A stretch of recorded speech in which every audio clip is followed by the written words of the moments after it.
அனைவருக்கும் ஆனந்த வணக்கங்கள். உங்களை சந்திப்பதில் ஆனந்தமே. இன்றைய ஆத்மோபதேசம் சச்சிதானந்தம். ஜீவாத்மாவின் இருப்பு பிரபஞ்ச சக்தியின் பரமாத்மாவின் இருப்பு சக்தி, இந்த இரண்டுமே சச்சிதானந்தம். இதை பற்றி நம்ம ஆழமாக பார்ப்போம்.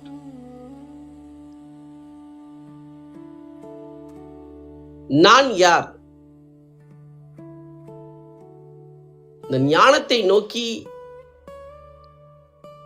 முக்தி நோக்கி நகரக்கூடிய மனிதர்கள் ஆன்மீகத்துல தேடக்கூடிய இருப்பு இதுவே.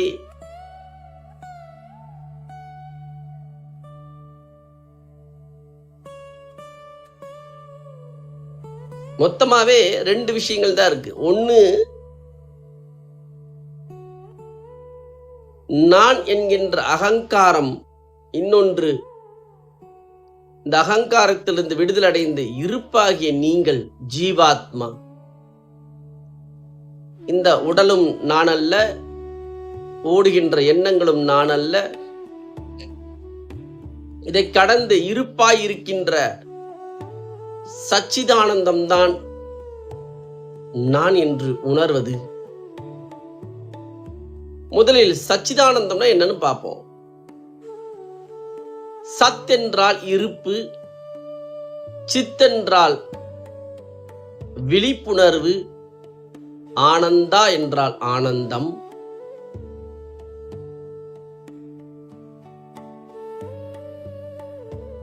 ஆனந்தமும் விழிப்புணர்வும் ஒன்றோடொன்று இணைந்த ஆனந்த விழிப்புணர்வே யாம் என்று இந்த வார்த்தை அர்த்தம் விளக்குகின்றது.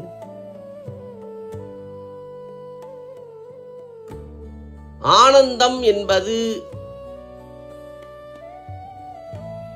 உணர்ச்சிகளால் கொந்தளிக்கின்ற நிரந்தரமில்லாத அனுபவம் கிடையாது. இதை முதலில் ஆழ்ந்து புரிந்து கொள்ளுங்கள். இந்த ஆனந்தம் ஒரு அனுபவம், அது வந்து போகின்றது என்று சில கருத்துக்கள் நிலவுகின்றது. அது மிகவும் தவறான கருத்து.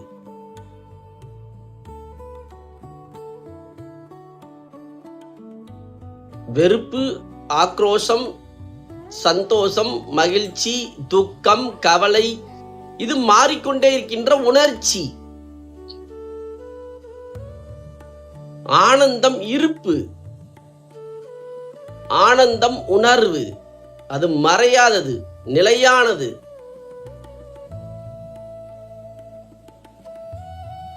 உங்களுடைய ஜீவாத்மாவுடைய இருப்பே ஆனந்தத்திலிருந்தான் பொங்குகின்றது.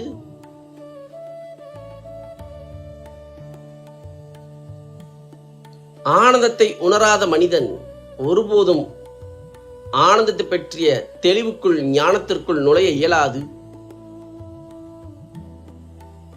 வெறுமனே உணர்ச்சிகளை பற்றியும் எண்ணங்களை பற்றியும் தெரிந்து கொண்ட மனிதர்கள் இதை மட்டும்தான் புரிந்து கொள்ள முடியும்.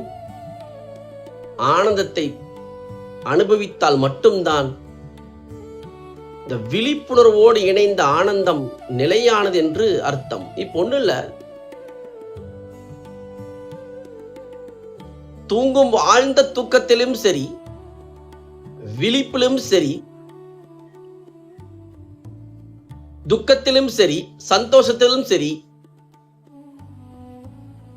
எல்லா வகையில சூழ்நிலையிலும் நீங்கள் விழிப்புணர்வோடு இருப்பதினால்தான் நான் துக்கத்தில் இருக்கின்றேன், சந்தோஷத்தில் இருந்தேன், மகிழ்ச்சியில் இருந்தேன், வெறுப்பில் இருக்கின்றேன், டென்ஷனா இருக்கிறேன், கனவுகள் இல்லாத ஆழ்ந்த தூக்கத்திலும் கூட கண்களை விழித்ததும் ஆழ்ந்து தூங்கினேன் என்று சொல்ல இயலுகின்றது. இது சற்று ஆழ்ந்து கவனியுங்கள். ஆழ்ந்த தூக்கத்துல கூட இந்த விழிப்புணர்வாகி நீங்கள் இருப்பதினால்தான் கண்களை விழித்ததும் ஆழ்ந்த தூக்கத்தில் இருந்தேன். தொடர்ந்து கனவுகளிலேயே ஓடிட்டு இருந்துச்சுன்னா நைட்டு தூக்கத்துல கண்களை விழித்ததும் ஒரே கனவுப்பா. இது எல்லாமே எப்படி உங்களுக்கு தெரியுது? இந்த விழிப்புணர்வு இருந்து கொண்டுதான் இருக்கின்றது. அது மறையாதது, அழியாதது. அது அனுபவம் அல்ல, அது இருப்பு, சோர்ஸ், மூலம். ஆன்மீகத்தில் உச்சத்தில் சென்ற குருமார்களாகட்டும், அல்லது சாதாரண மனிதனாகட்டும், அல்லது ஆன்மீகத்தில் பயணம் செய்பவர்களாகட்டும், பக்தி நோக்கி செல்பவர்களாகட்டும், எதை நோக்கி வாழ்ந்தாலும் சரி, எல்லா மனிதர்களுக்குமே இந்த விழிப்புணர்வு என்கின்ற இருப்பிலிருந்து கவனித்துக் கொண்டுதான் இருக்கின்றார்கள். அதனாலதான் இத்தனை வருஷம் பயணம் பண்ண, இது நடக்கல, இது நடந்துச்சு, இந்த அனுபவம் நிலைக்க மாட்டேங்குது, இது எல்லாத்தையும் எப்படி சொல்ல முடியுது என்பதை சற்று கவனியுங்கள். விழிப்புணர்வு விழிப்புணர்வாகத்தான் இருந்து கொண்டிருக்கிறது. It is not experience, it is a source, it is a state. இதுதான் ஆதிசங்கரர் சித்தானந்தம், சித்தானந்தா என்கின்ற வார்த்தை பிரயோகம் செய்கின்றார். அவரும் சச்சிதானந்தம் என்கின்ற வார்த்தை பிரயோகம் செய்கின்றார். ஜீவாத்மாவின் இருப்பு லட்சணம், ஜீவாத்மாவுடைய தன்மை ஆனந்த விழிப்புணர்வு. உங்கள் கவனத்தை வெளிமுகமாக சமுதாயத்தில் திருப்பினால் கிடைப்பது நிரந்தரமில்லாத சந்தோஷம். உங்கள் கவனத்தை மனதை நோக்கி, உணர்ச்சிகளை நோக்கி திருப்பினால், உணர்ச்சி முடிச்சுகளை திருப்பினால் உணர்ச்சிகள் கொந்தளிக்கின்றது என்பதை தெரிகின்றது, மனம் ஓடுகின்றது என்று தெரிகின்றது, ஓடுகின்றது, அடங்குகின்றது, அமைதியாகின்றது. உங்கள் விழிப்புணர்வை நோக்கி உங்கள் கவனத்தை திருப்பும் போது உங்கள் இருப்பை நீங்கள் உணர முடியும். பார்ப்பவனை பார். உங்கள் கவனத்தை உள்முகமாக இருப்பை நோக்கி திருப்பும் போது ஏற்படுவது அல்லது இருப்பது, இருப்பாய் இருக்கின்ற ஆனந்த விழிப்புணர்வை நீங்கள் உணர முடியும். இதை நான் ரொம்ப ஸ்ட்ராங்கா தெளிவா சொல்லிடுறேன். ஆனந்தம் என்பது அனுபவம் அல்ல, ஆனந்தம் என்பது இருப்பு. எப்படி விழிப்புணர்வு அனுபவம் இல்லை என்று சொல்கின்றீர்களோ, விழிப்புணர்வு விழிப்புணர்வு தான், கான்சியஸ்னஸ் தான். அது அனுபவம்னு சொல்ல முடியாது. சேம் வே விழிப்புணர்வோடு இணைந்த ஆனந்தமும். நல்லா புரிஞ்சுங்க. இந்த கான்சியஸா இருக்க என்னை நான் உணர்கின்றேன் எப்படி சொல்ல முடியுதுன்னா, ரம்மியமான உணர்வு இருந்துகிட்டே இருக்கு விழிப்புணர்வுல. இந்த ஆனந்தம் என்கின்ற உணர்வு விழிப்புணர்வோடு இணைந்திருப்பதினால் அது ரம்மியமான, சுகமான, இனிமையான தன்மை தந்து கொண்டே இருக்கின்றது. அதனாலதான் நேச்சுரலாகவே, இயற்கையாகவே ஒரு மனிதன் சிரிப்பு, சந்தோஷம், மகிழ்ச்சி, குதூகலம், கொண்டாட்டம் இயற்கையாகவே விரும்புகின்றான். அது எப்படி? வெறுப்பு பிடிக்கிறது இல்ல, டென்ஷன் பிடிக்கிறது இல்ல, கசப்பு பிடிக்கிறது இல்ல.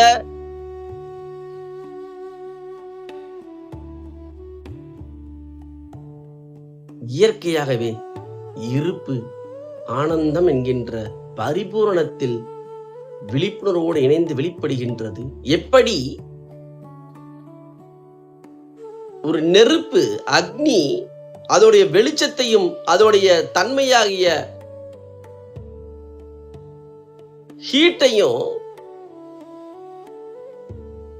பிரிக்க முடியாதோ, அந்த சூடு, இந்த சூடு என்கின்ற தன்மையும் வெளிச்சத்தையும் பிரிக்க இயலாதோ, அதே போல்தான் ஆன்மாவின் இருப்பாகிய ஆனந்தம் என்கின்ற உணர்வையும் விழிப்புணர்வையும் பிரிக்க இயலாது. ஆனந்த விழிப்புணர்வு இதில் முதல் விஷயம் அடிப்படையாக நீங்கள் புரிந்து கொள்ள வேண்டும். இது ஏன் உணரணும்? இது உணரனால நமக்கு என்ன கிடைக்கும்? 2 விஷயங்கள் இருக்கு. ஒரு மனிதன் எதிர்பார்க்கின்ற பரிபூரணம் என்கின்ற திருப்தி, நிறைவு. திருப்திங்கிற வார்த்தை சரியா இருக்கும். இந்த திருப்தி ஒருபோதும்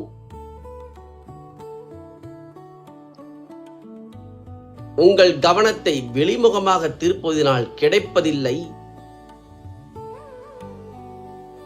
நிரந்தரமில்லாத சந்தோஷத்திற்கு காரணம் திருப்தி தன்மையை உணராதனால் திருப்தி நோக்கி எதிர்பார்க்கின்றது மனம், நீங்கள். இதே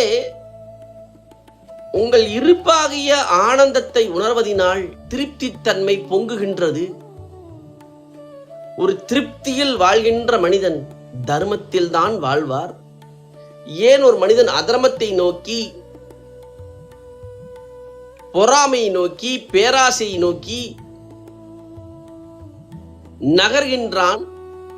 அடிப்படையாக எது அவனை தூண்டுகின்றது என்பதுதான் முதல் கேள்வி. இதை சற்று யோசித்து பாருங்கள். எல்லா மனிதர்களும் நல்லவர்களே, எல்லா மனிதனுடைய ஜீவாத்மாவும் ஆனந்தம் தான், அதுல எந்த சந்தேகம் வேண்டாம். ஆனால் இந்த ஆனந்த விழிப்புணர்வு, இந்த ஆனந்தத்தை உணராத நாள் திருப்தி நடப்பதில்லை, நிறைவு ஏற்படுவதில்லை. இந்த திருப்தி நிறைவை ஆரோக்கியத்தின் மூலமாக, செல்வத்தின் மூலமாக, உறவுகள் மூலமாக, வளர்ச்சிகள் மூலமாக, பேர் புகழ் மூலமாகிய பல வகையாக தேடினாலும் அதை அடைந்தாலும் கூட மனிதன் எதிர்பார்க்கின்ற, நீங்கள் எதிர்பார்க்கின்ற திருப்தி, நிம்மதி நடக்கவில்லை, நடக்கப் போவதும் இல்லை. அதனாலதான் அனுபவிக்கின்ற தன்மை குறைகின்றது என்று சொல்கின்றேன். ஒரு பொருளை அடைவதற்கு முன்பு ஏற்படுகின்ற உச்சக்கட்ட ஆசை, எதிர்பார்ப்பு, இந்த பொருளை அடைந்த அடுத்த சனமே அனுபவிக்கும் தன்மை இல்லாதனால் இந்த விஷயங்களும் நடக்கவில்லை. காரணம் திருப்தி, நிம்மதி, நிறைவு. இந்த திருப்தி என்கின்ற தன்மை உள்முகமாக இருக்கின்ற இருப்பை ஆகிய ஆனந்தத்தை உணரும் போது அது நடக்கின்றது. பரிபூரணத்தை உணர்கின்றீர்கள். இந்த பரிபூரண ஆனந்த உணர்வு, நிறைவுத்தன்மை பொங்கும் போது, அதை உணரும் போது எந்த ஒரு மனக்கலக்கமும் இல்லாமல் தெளிந்த சிந்தனையோடு வாழ்க்கைக்கு எது தேவை என்பதை முடிவு செய்து வாழ்வீர்கள். ஆசை நோக்கி செல்ல வேண்டிய அவசியமில்லாமல் உள்ளுக்குள் இருப்பாகிய ஆனந்த திருப்தி தன்மை உங்களை நகர்த்துகின்றது. இதுதான் மூலம். ஒரு மனிதன் தன்னுள் நிறைவை உணராத போது நிச்சயமாக வெளி உலகத்தில் நிறைவுத்தன்மையை உணர இயலாது. அது மாறிக்கொண்டே இருக்கின்ற சுழற்சி.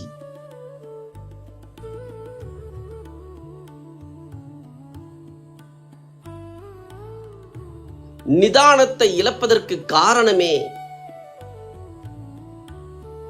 ஆனந்த திருப்தி, ஆத்ம திருப்தி ஏற்படாமல் இருப்பதினால்தான் இது நடக்கின்றது.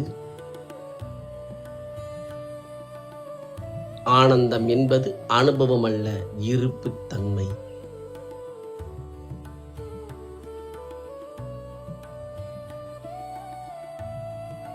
வெளி உலகத்துல நிறைய விஷயங்கள் சொல்லுவாங்க. நேர்மையா இரு, தர்மமா இரு, ரெஸ்பான்சிபிலிட்டியோட நடந்துக்கோ, டென்ஷனா இருக்காத, ரிலாக்ஸ்டா இரு. ஓகே, இது எல்லாருக்குமே தெரியும். How? Why it is happening? What is the solution for that? What can I do now? This is the question. எந்த உணர்வினால் அவன் இதை நோக்கி நகருவான், எந்த உணர்ச்சிகளில் சிக்குவதினால் இதை செய்து கொண்டிருக்கின்றான். இந்த கேள்விதான் அடிப்படையாக you have to realize yourself.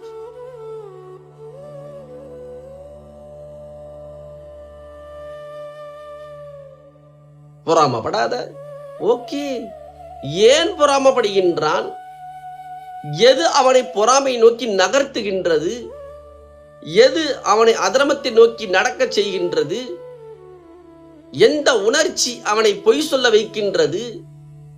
எந்த உணர்ச்சி அவனை பேராசையில் சிக்க வைக்கின்றது? அடிப்படையை புரியாமல் இது சாத்தியமில்லை.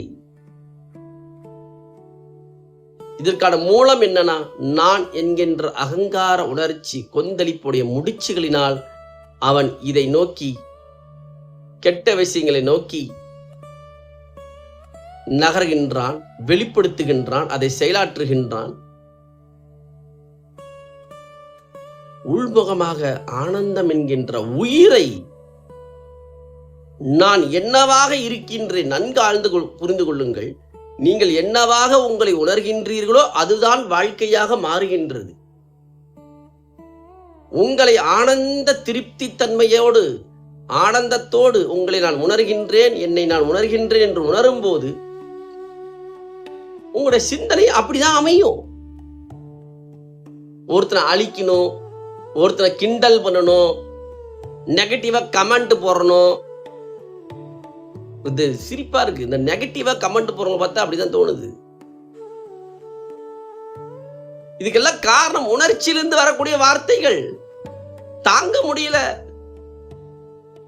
ஒருத்தருடைய வளர்ச்சியை பார்த்து, அவன் சொல்ற கருத்தை பார்த்து ஏற்றுக்கொள்ள முடியாம கொந்தளிக்கின்ற மன கொந்தளிப்பு தான் நெகட்டிவ் கமெண்ட்ஸ் எல்லாமே.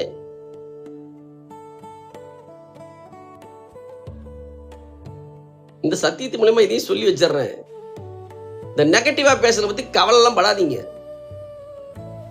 அவனால தாங்க முடியல, அதை வெளிப்படுத்துறான். நீ நல்லா இருக்கிறது அவனுக்கு பிடிக்கல, அதை வெளிப்படுத்துறான். நீ சொல்ற விஷயம் அவனுக்கு தோது வரல, ஒத்து வரல,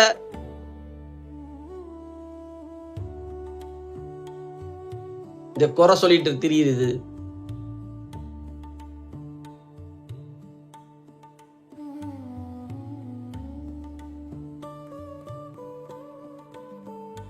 ஒரு மனிதன் தன்னுள் சுகமாக, தன் மீது எந்த ஒரு குற்ற உணர்ச்சிகளோ உணர்ச்சி முடிச்சுகளோ இல்லாத இயல்புத்தன்மை, இயல்புத்தன்மையில் நிலை பெறும்போது, இயல்புத்தன்மையில் நிலை கொள்ளும் போது அவன் வெளிப்படுத்துகின்ற சிந்தனை, யோசிக்கின்ற சிந்தனை, சிந்தித்தல், அவனுடைய சிந்தித்தல் முழுவதும் தர்மத்தோடு நியாயத்தோடு வெளிப்பட துவங்கும். அவனுடைய இயல்பே வறுமை, வெறுப்பு, ஆக்ரோஷம், இதுபோல உணர்ச்சி முடிச்சுகள் இருந்து வெளிப்பட்டால் எப்படி அவன் தர்மத்தோடு நடந்து கொள்வான்? சாத்தியமில்லை.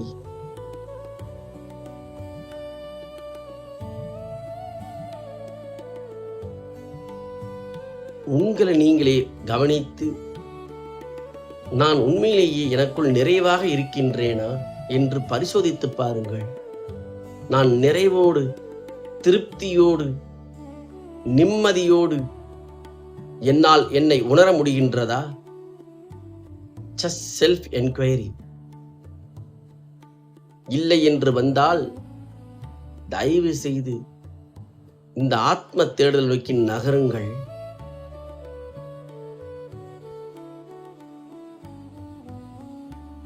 ஆத்ம திருப்திக்கு, ஆனந்தம் என்கின்ற உணர்வை உணராமல் இது சாத்தியம் இல்லை என்பது என்னுடைய அனுபவத்தின் கருத்து.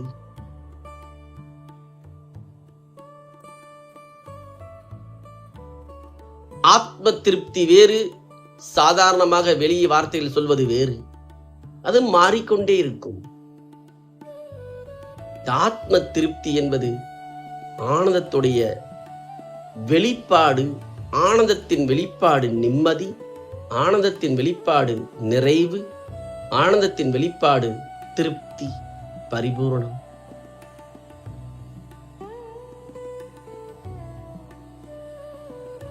சச்சிதானந்தம் என்பது இருப்பே ஆனந்த விழிப்புணர்வு என்று அர்த்தம். இருப்பே ஆனந்தம். நீங்க ஆனந்தம்னு சொன்னாலும் சரி, விழிப்புணர்வுன்னு சொன்னாலும் சரி, ஆனந்த விழிப்புணர்வு சொன்னாலும் சரி, மூணுமே ஒன்றுதான்.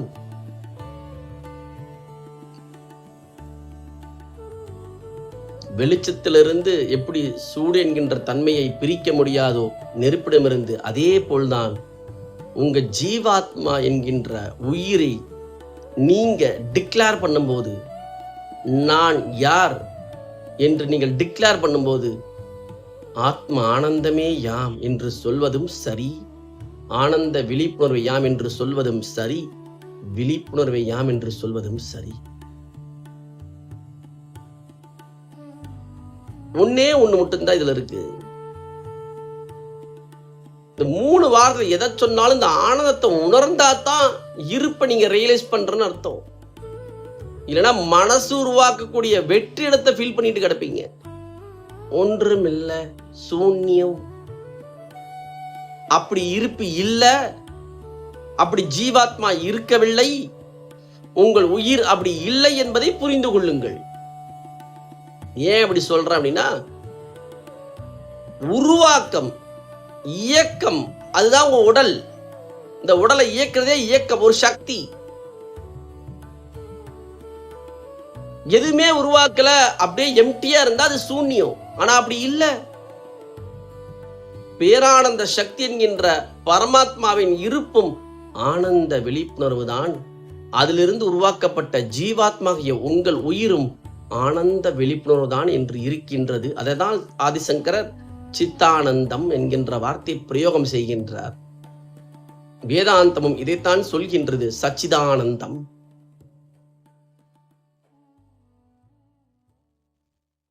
வேதாந்தத்திலும் இதுதான் சொல்றாங்க, சச்சிதானந்தா, ஆனந்த விழிப்புணர்வு.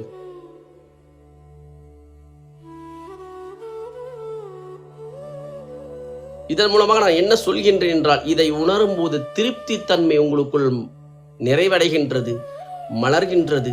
அதை உணரும் போது நீங்கள் எடுத்த சமுதாய வாழ்க்கையை இந்த சரீரத்தில் மனித உடலில் வாழ்கின்ற காலங்கள் முழுக்க நிறைவோடு நிதானத்தோடு பரிபூரணமாக வாழ்ந்து முக்தி நோக்கி நகர்வீர்கள். ஆகையால் ஆனந்தம் என்பது வெறுமனே சாதாரண உணர்ச்சி கொந்தளிப்பின் அனுபவம் அல்ல, உயிரின் இயல்பு இருப்பு என்பதை சொல்லிக் கொள்கின்றேன். நன்றி. நீங்கள் எல்லோரும் சச்சிதானந்தத்தை உணர்ந்து, இருப்பே ஆனந்தம் என்பதை உணர்ந்து, திருப்தியை உணர்ந்து, வாழ்க்கையை நீங்கள் நினைத்தது போல் ஆனந்தமாக வாழ்வீராக. உங்கள் எல்லோருக்குள்ளும் ஆத்மானந்த அனுபவம் நடக்கட்டும். ஆனந்தத்தை நோக்கி நகருங்கள். வாழ்க்கை வாழ்வதற்கு நன்றி. மீண்டும் சந்திக்கின்றேன். ஆனந்த நன்றி.